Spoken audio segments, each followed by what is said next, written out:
Deus quer que você seja rico, veja como. Você já se perguntou por que tantos cristãos fiéis, gente que ora, que jejua, que realmente se esforça para viver uma vida correta, parece que vive sempre no limite, contando as moedas para fechar o mês? Por que a gente ainda associa a imagem de uma pessoa espiritual à dificuldade financeira? Talvez você tenha crescido ouvindo que o dinheiro é sujo, que querer uma vida confortável é pecado, que para estar perto de Deus, você precisa fazer um voto de pobreza, mesmo que seja um silencioso. Te ensinaram que o dinheiro é a raiz de todos os males, que a ambição é um atalho para longe da fé. Mas, e se eu te disser que essa ideia toda é uma meia-verdade perigosa? Uma mentira que pode estar paralisando a sua vida? E se a própria Bíblia, nosso manual, na verdade tivesse um plano claro, não para a miséria, mas para a verdadeira prosperidade? A resposta pode te chocar. Não, não é porque Deus te quer pobre. É porque te contaram uma mentira sobre riqueza e espiritualidade. Neste vídeo a gente vai desvendar, versículo por versículo, o que a Bíblia realmente ensina sobre prosperidade. E eu te garanto, quando você entender isso, as correntes da mentalidade de escassez que te prenderam por tanto tempo vão começar a quebrar. 1. O verdadeiro significado da riqueza, o grande mal-entendido. Vamos começar com o maior fantasma no armário do cristão quando o assunto é dinheiro. Aquela frase martelada na nossa cabeça: o dinheiro é a raiz de todos os males. Tantas vidas, tantos sonhos e propósitos foram freados por uma interpretação errada dessa passagem. Então vamos abrir a Bíblia. 1 Timóteo capítulo 6, versículo 10. O que está escrito lá? Porque o amor ao dinheiro é a raiz de toda espécie de males. Você percebe a diferença? É gigantesca. O problema não é o dinheiro, é o amor ao dinheiro. A cobiça é quando o dinheiro deixa de ser uma ferramenta e vira o seu Deus. Quando seu coração se curva para a riqueza em vez de se curvar para o Criador de tudo. O dinheiro em si é neutro. Pense nele como um amplificador. Na mão de alguém ruim, ele amplifica o mal. Mas na mão de uma pessoa justa, alinhada com Deus, ele amplifica o bem, a generosidade, a missão. Então a primeira coisa é ressignificar a palavra rico. Quando falamos que Deus te quer rico, não estamos falando de um evangelho da ganância, que promete jatinhos em troca de uma oferta. Isso é uma distorção perigosa da verdade. A verdadeira prosperidade bíblica é muito mais profunda. Ser rico, na perspectiva de Deus, é ter uma vida abundante. Lembra do que Jesus disse em João 10:10? Eu vim para que tenham vida, e a tenham em abundância. Essa abundância é completa. É paz, alegria, sabedoria, saúde e sim, também de recursos para que você possa cumprir seu propósito sem as amarras da escassez. O apóstolo João escreveu em sua terceira carta: Amado, desejo que te vá bem em todas as coisas e que tenha saúde, assim como bem vai a tua alma. Deus se impo. Seção 2: Os 7 segredos da verdadeira prosperidade bíblica. Então a pergunta de $1 milhão é: como a gente trilha esse caminho? Como saímos da teoria e transformamos nossa realidade financeira e espiritual? A Bíblia nos dá um mapa. Não é uma fórmula mágica de ore e fique rico, mas um conjunto de princípios eternos que, quando vividos com consistência, nos levam a um lugar de estabilidade, provisão e propósito. Vamos descobrir agora os 7 segredos da verdadeira prosperidade. Segredo 1. A base de tudo: trabalho diligente e honesto. O primeiro segredo, e o mais fundamental, é este: Deus abençoa o trabalho das suas mãos. A prosperidade que dura, que honra a Deus, é construída, não achada na sorte. Ela é fruto da diligência. Em Provérbios 10, versículo 4, a palavra é direta: as mãos preguiçosas empobrecem um homem, porém as mãos diligentes lhe trazem riqueza. Não tem como ser mais claro. Infelizmente, muita gente adotou uma espiritualidade passiva. Ficam esperando um milagre financeiro, uma porta de emprego cair do céu, sem fazer a sua parte. Mas a Bíblia nos chama para a ação. Provérbios 13:11 diz: o dinheiro ganho com desonestidade diminuirá, mas quem o ajunta aos poucos terá cada vez mais. Note a expressão: quem o ajunta aos poucos. Isso fala de processo, de consistência, de trabalho diário. Trabalhar com diligência é fazer o seu melhor com o que você tem hoje. É buscar a excelência, não para agradar o chefe, mas como um ato de adoração a Deus. Colossenses 3:23 nos orienta: tudo o que fizerem, façam de todo o coração, como para o Senhor, e não para os homens. Quando você trabalha com essa mentalidade, seu trabalho vira um altar. Você para de só bater ponto, e começa a servir com propósito. E quando você serve com excelência e integridade, a promoção e a recompensa financeira se tornam uma consequência. Segredo 2: o poder do planejamento e da sabedoria financeira. Se a diligência é o motor do carro, o planejamento é o volante. Não adianta nada trabalhar duro se você não tem direção. A fé não cancela a necessidade de ter sabedoria e estratégia. Na verdade, planejar é um ato de fé na prática.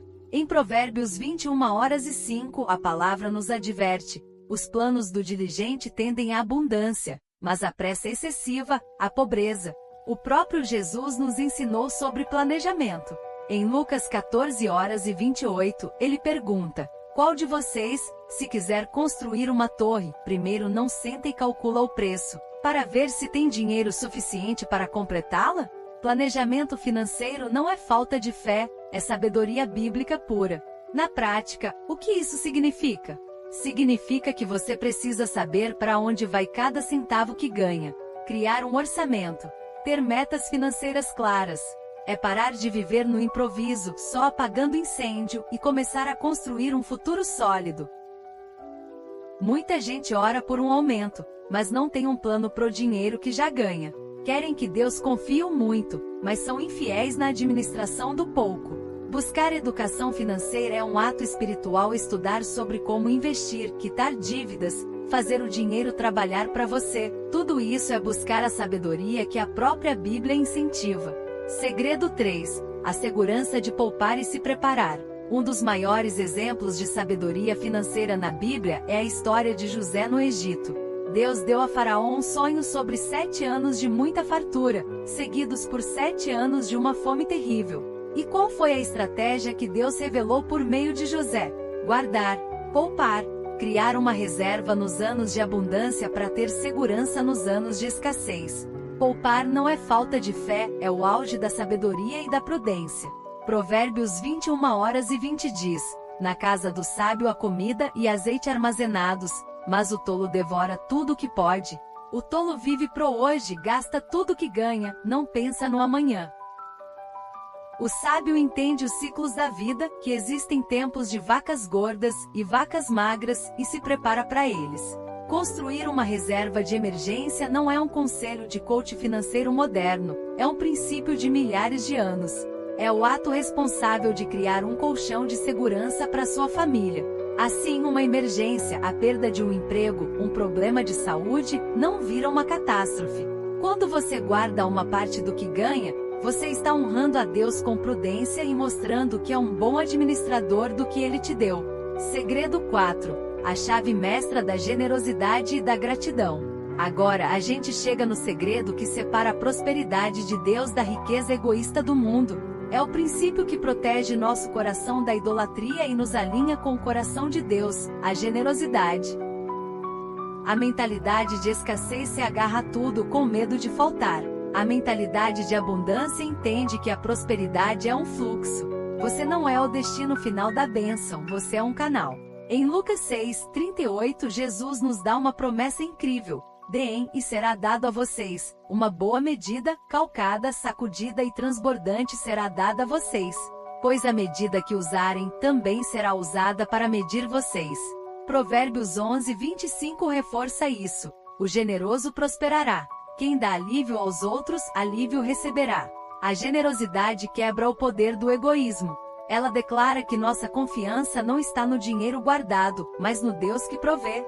Quando você contribui com a obra de Deus, ajuda o necessitado, abençoa alguém, você está, na verdade, abrindo espaço nas suas mãos para que Deus possa colocar mais. E de mãos dadas com a generosidade vem a gratidão. A gratidão é um multiplicador espiritual. Ela tira o foco do que falta e coloca naquilo que você já tem. Comece a agradecer. Pelo pão na mesa, pelo teto sobre a cabeça, pelo trabalho que você tem. mesmo que não seja o dos seus sonhos. A gratidão muda a sua atmosfera. Ela te tira do ciclo de reclamação e te coloca no ciclo de louvor. E um coração grato é um ímã para mais bênçãos. Segredo 5. A revolução da mentalidade de abundância. Sua realidade externa é, em grande parte, um espelho da sua realidade interna. Provérbios 23:7 diz: assim como a pessoa pensa em seu coração, assim ela é. É impossível construir uma vida próspera em cima de uma fundação de pensamentos de miséria. Pense na história dos 12 espias em Números 13.